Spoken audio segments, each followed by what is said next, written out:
Who was Henry Bell? Henry Bell was born in Torphicen Bathgate at the Mill on the 7th of April 1767.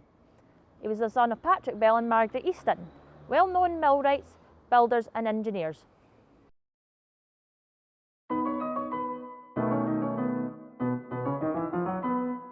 He was baptised on the 14th of April 1767 and grew up at the local mill in Torphicen, where he developed a working knowledge of water power. The Bell family were known for their design and construction of harbours, bridges and other structures throughout Britain. Bell was educated at the local parish school where he was well known for playing the truant. After spending just 2 years at the school, he states that he hired himself to do cattle herding. When the winter frost set in, he gladly abandoned his post in favour of his arithmetic and grammar lessons. When summer returned, he gladly went back to his cattle herding. Something which strongly urged him in this employment was his keenness to build mills and water wheels along the streams that ran down the Bathgate Hills and into the Avon, thus supplying the cattle with water. Later he apprenticed to a stonemason between 1780 and 1783. 3 years on from this, he was briefly apprenticed to his uncle and namesake Henry Bell, a millwright. In 1786, he went to work in Boroughstoness, where he learned ship modelling. Here is where he developed a strong and lasting interest in the use and applicability of steam for transmarine purposes. In 1787, he pursued his interest in ship mechanics in Bell's Hill with the engineer Mr. James Inglis, which was then followed by several years working in London under the engineer John Rennie the Elder. He returned to Scotland around 1790, where he worked as a house carpenter. His ambition was to follow in the footsteps of his ancestors and become a civil engineer.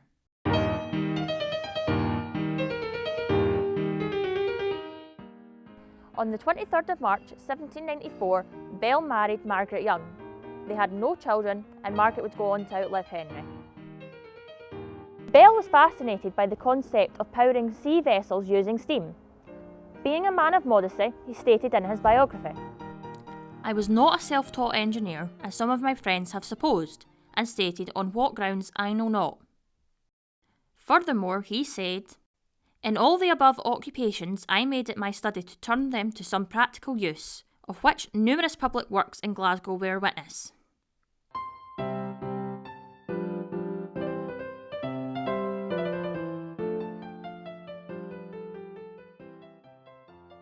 In the spring of 1800, Bell placed a boiler and an engine of 4 horsepower with machinery for paddles and a strong coverboard which folded up over the bulwarks to prevent the gushing up of water when at work into a boat. He was so confident in his designs, he wrote to the British Navy.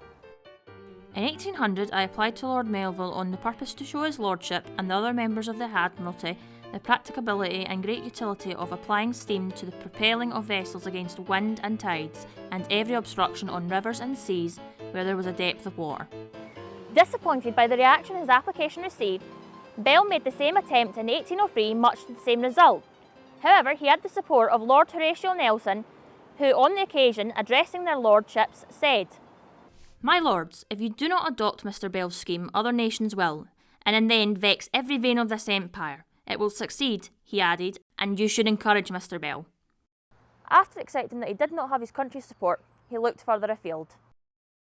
Having obtained no support from my country, I made correct prospectuses of my long-matured plan and forwarded copies to the nations of Europe and to the United States of America. The Americans were the first who put my plan into practice and were quickly followed by other nations. In 1801, he wrote to Gilbert Hamilton, Lord Provost of Glasgow, for a letter of introduction to James Watt, the inventor of the steam engine. The letter was asking Watt for his advice in regard to a portable engine that would stand on its own base with stout levers. James Watt, it appears, did not approve of this plan, and Henry Bell was again left to fight for his invention. Some claim it was Mr. Fulton in America who invented the steamboat, as he did build one of the first successful steamboats. However, Fulton visited Scotland and was taught by Henry Bell, and on his return home to America, it was Henry Bell who sent Fulton his designs for the steamboat and corresponded regularly.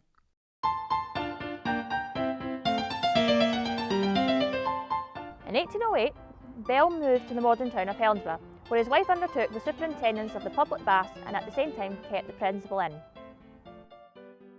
During this time, he continued to prosecute his favourite scheme without much regard to the affairs of the outside world. In 1809, Henry was elected the first Provost of Helensburgh. In August, Bell advertised a passenger service on the Comet between Glasgow, Greenock and Helensburgh 3 times a week, returning on alternate days, to ply upon the River Clyde from Glasgow to sail by the power of air, wind and steam. Bell briefly tried a service on the Firth of Forth.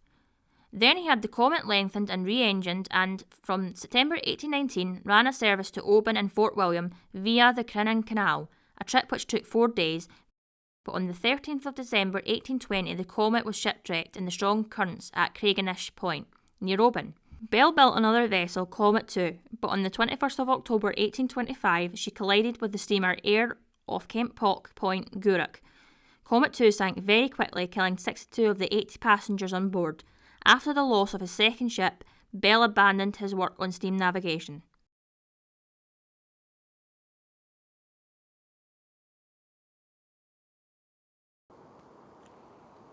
Bell lived to see his invention universally adopted. The Clyde, which first enjoyed the advantages of steam-powered navigation, became the principal seat for this description of shipbuilding. However, Henry Bell would reap no reward or make any income from his invention and the widespread adoption of steam-powered ships. He continually attempted to get the British government to take interest in his invention.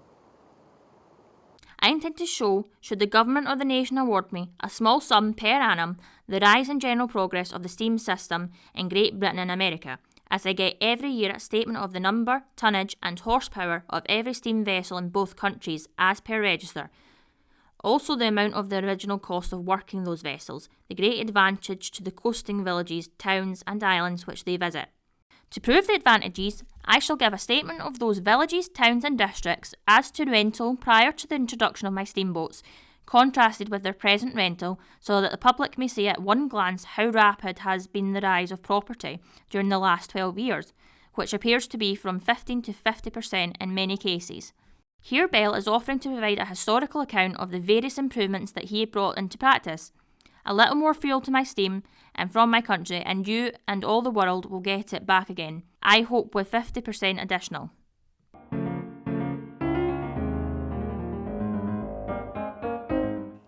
Unfortunately, Bell would barely receive any reward for his contributions to his country, and as a result spent many of his later years in abject poverty.